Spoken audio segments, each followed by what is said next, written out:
Hello friends, welcome back to our YouTube channel. So ನಾನು previous ಲಾಗಲ್ಲೇ mention ಮಾಡಿರೋ ಥರ ನಾವು ಚಾಕ್ಲೇಟ್ ಫ್ಯಾಕ್ಟ್ರಿ ಆಮೇಲೆ ಟೀ ಫ್ಯಾಕ್ಟ್ರಿನ ಮುಗಿಸ್ಕೊಂಡು ಇವಾಗ ಪೈನ್ ಫಾರೆಸ್ಟ್ ಕಡೆ ಹೋಗ್ತಾ ಇದ್ದೀವಿ.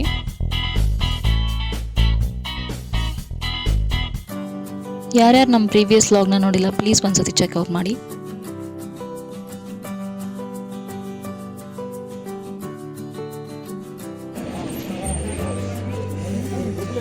ಇಲ್ಲಿ ಟಿಕೆಟ್ ಪ್ರೈಸ್ ಬಂದು 30 rupees per person. So 5 to 6 years above ಇದ್ದರೆ ಚಿಲ್ಡ್ರನ್ಸ್ಗೂ ಇದೆ ಫುಲ್ ಟಿಕೆಟ್. ಈ ಪೈನ್ ಫಾರೆಸ್ಟದ್ದು ನೋಡಿದ್ರೆ ನಾವು ಕೊಡೈಕೆನಾಲ್ಗೆ ಹೋದಾಗ ಅಲ್ಲೂ ಪೈನ್ ಫಾರೆಸ್ಟ್ ಇತ್ತು. ಸೊ ಅಲ್ಲಿ ಆ್ಯಕ್ಚುಲಿ ಎಂಟ್ರಿ ಫೀಸ್ ಏನೂ ಇರಲಿಲ್ಲ, ಇದು ಫ್ರೀ ಇತ್ತು. ಬಟ್ ಊಟಿನಲ್ಲಿ 30 ರೂಪೀಸ್ ಇದೆ. ಇದು ಜಾಸ್ತಿ ದೊಡ್ಡದೇನಿಲ್ಲ. ಕೆಳಗಡೆ ಇಳಿದು ಬಂದ ತಕ್ಷಣ ಇಲ್ಲೊಂದು ಲೇಕ್ ಬರುತ್ತೆ. ಸೊ ನೀವೆಲ್ಲ ನೋಡಿರ್ಬೋದು, ಸ್ನೇಹಲೋಕ ಮೂವಿನಲ್ಲಿ ಒಂದೇ ಉಸಿರಂತ ಇದೆಯಲ್ಲ, ಅದು ಇಲ್ಲೇ ಶೂಟ್ ಆಗಿರೋದು. ಸೊ ಆವಾಗಿನ ಚೆನ್ನಾಗಿ ಕಾಣಿಸ್ತಾ ಇತ್ತು.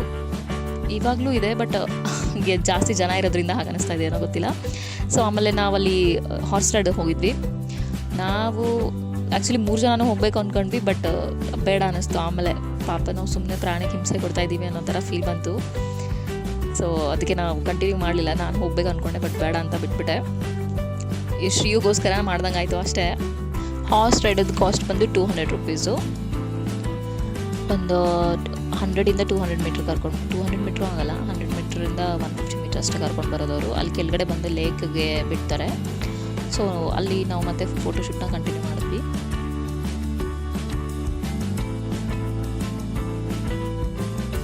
ಬಟ್ ಲೇಕ್ ಹತ್ರ ಎಲ್ಲ ಮುಂದ್ಗಡೆ ಹೋಗೋಣ ಅಂತಂದರೆ ಫುಲ್ಲು ಒಂಥರ ಕಸ ಇತ್ತು. ಸೊ ಕಂಪ್ಲೀಟಾಗಿ ಮುಂದೆ ಹೋಗೋಕ್ಕಾಗಲಿಲ್ಲ. ಸ್ವಲ್ಪ ಈ ಕಡೆಗೆ ನಿಂತ್ಕೊಂಡಿದ್ವಿ.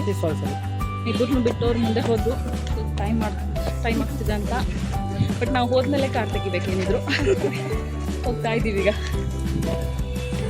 ಇಳಿಯೋದು ಆರಾಮಾಗಿ ಇಳಿದ್ವಿ, ಬಟ್ ಹತ್ತಕ್ಕೆ ಸ್ವಲ್ಪ ಸುಸ್ತಾಗ್ತಾ ಇದೆ.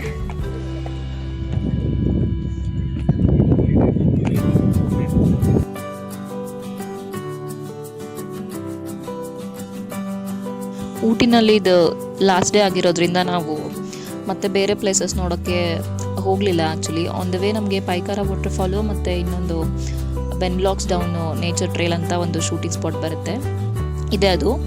ಸೊ ಒಳಗಡೆ ಹೋಗೋಕ್ಕಾಗಲಿಲ್ಲ ನಮಗೆ, ತುಂಬ ಬಿಸಿಲು ಬೇರೆ ಇತ್ತು. ಆಮೇಲೆ ನಮಗೂ ಟೈಮ್ ಆಗ್ತಾಯಿತ್ತು ಅಂತ ಈ ಸ್ಪಾಟಲ್ಲಿ ಆ್ಯಕ್ಚುಲಿ ರಾಜ ಹಿಂದೂಸ್ತಾನಿ ಆಮೇಲೆ ರಾಜ್ ಅಂತ ಮೂವಿ ಇದೆಯಲ್ಲ ಬಾಲಿವುಡಲ್ಲಿ, ಸೊ ಅದು ಶೂಟಿಂಗ್ ಇಲ್ಲೇ ಆಗಿದೆಯಂತೆ.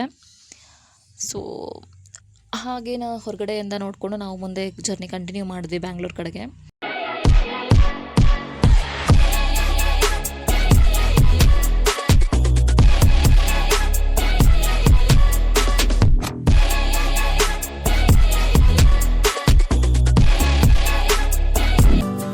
ಓವರಾಲ್ ಈ ಊಟಿ ಟ್ರಿಪ್ಪಲ್ಲಿ ನಮಗೆ ಆ್ಯಕ್ಚುಲಿ ಇಷ್ಟ ಆಗಿದ್ದಂದರೆ ಜರ್ನಿ, ಅಂದರೆ ಹೋಗೋವಾಗ ಆಗಲಿ ಬರೋವಾಗ ಆಗಲಿ ಸೀನಿಕ್ ವ್ಯೂ ಮಾತ್ರ ಅಲ್ಟಿಮೇಟ್ ಆಗಿತ್ತು. ನಾವೆಲ್ಲರೂ ಎಂಜಾಯ್ ಮಾಡಿದ್ವಿ, ಎಲ್ಲೂ ಬೋರ್ ಅನ್ನಿಸ್ಲಿಲ್ಲ. ಸೊ ಕರ್ವಿಂಗು ಅದೆಲ್ಲ ಇತ್ತಲ್ವ, ಸೊ ತುಂಬಾ ಇಂಟ್ರೆಸ್ಟಿಂಗ್ ಆಗಿತ್ತು ಜರ್ನಿ ಅಂತ ಹೇಳ್ಬೋದು. We gonna miss Ooty for sure. ಊಟಿಯಿಂದ ಬ್ಯಾಂಗ್ಳೂರಿಗೆ ಹೋಗೋವಾಗಲೂ ನಾವು ಸೇಮ್ ರೂಟೇ ತೊಗೊಂಡಿದ್ವಿ. ಮುತ್ತುಮಲೈ ಟೈಗರ್ ರಿಸರ್ವು ಆಮೇಲೆ ಬಂಡೀಪುರ ಟೈಗರ್ ರಿಸರ್ವ್ ಅದೇ ಸೇಮ್ ರೂಟೇ. ಸೊ ಹೋಗುವಾಗ ನಾವು ಮತ್ತೆ ಯಾವುದಾದ್ರೂ ಪ್ಲೇಸಸ್ ಕವರ್ ಮಾಡ್ಬೋದೇನೋ ಅಂತ ಥಿಂಕ್ ಮಾಡ್ತಾಯಿದ್ವಿ, ಬಟ್ ಬಿಸಿಲು ಜಾಸ್ತಿ ಇತ್ತು. ನೋಡೋಣ ಅಂದ್ಕೊಂಡು ಜರ್ನಿ ಕಂಟಿನ್ಯೂ ಮಾಡಿದ್ವಿ. ಹಾಗೆ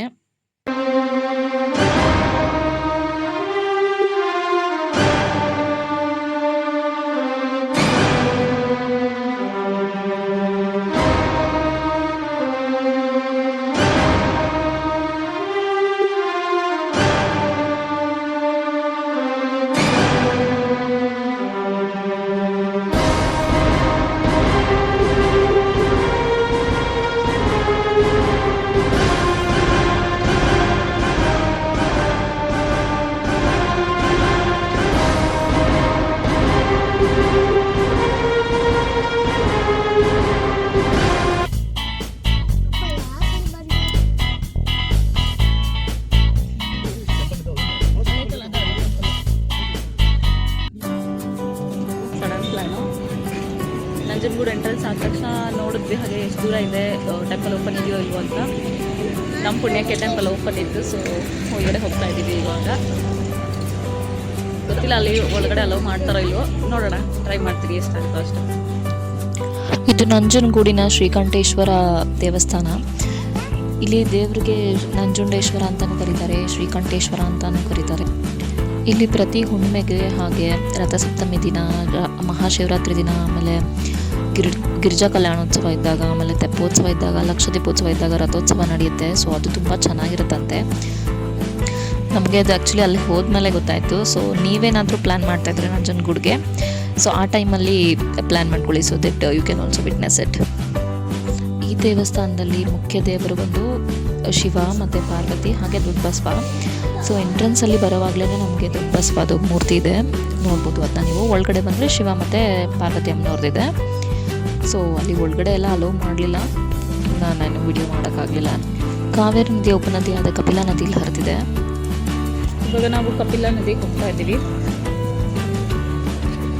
ಟೆಂಪಲಿಂದ ಒಂದು 100 to 100 ಮೀಟರಲ್ಲಿದೆ.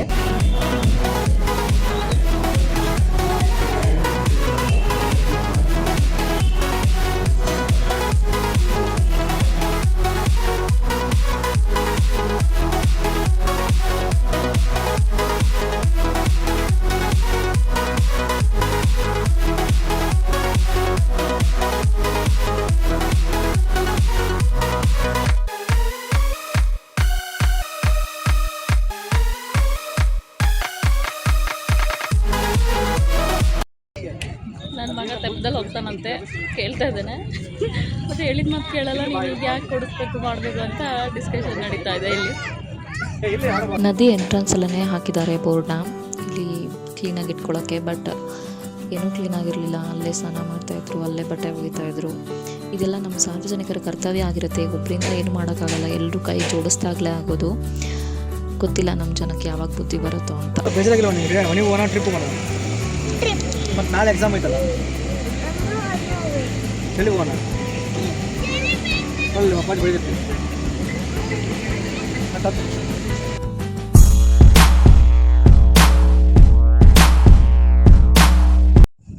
ಅಂತೂ ಇಂತೂ ನಾವು ಇವಾಗ ಬ್ಯಾಂಗ್ಳೂರು ರೀಚ್ ಆದ್ವಿ. ಮನೆಯಿಂದ ಇನ್ನು ರೀಚ್ ಆಗೋಕ್ಕೆ ಅರೌಂಡ್ 8 minutes ಇತ್ತು. ಸೊ ಹೊರಗಡೆನೇ ಊಟ ಮಾಡಿಕೊಂಡು ಹೋಗೋಣ ಅಂತ ಡಿಸೈಡ್ ಮಾಡ್ಕೊಂಡ್ವಿ. ಸೊ ಇದಾಗಿತ್ತು ಗಾಯ್ಸ್ ನಮ್ಮ ಊಟಿ ವ್ಲಾಗ್. ಹೋಪ್ ನಿಮಗೆಲ್ಲ ಇಷ್ಟ ಆಗಿದೆ ಅಂದ್ಕೊಳ್ತೀನಿ. ಇಷ್ಟ ಆಗಿದ್ದರೆ ಪ್ಲೀಸ್ ಲೈಕ್ ಮಾಡಿ, ಶೇರ್ ಮಾಡಿ, ಕಮೆಂಟ್ ಮಾಡಿ.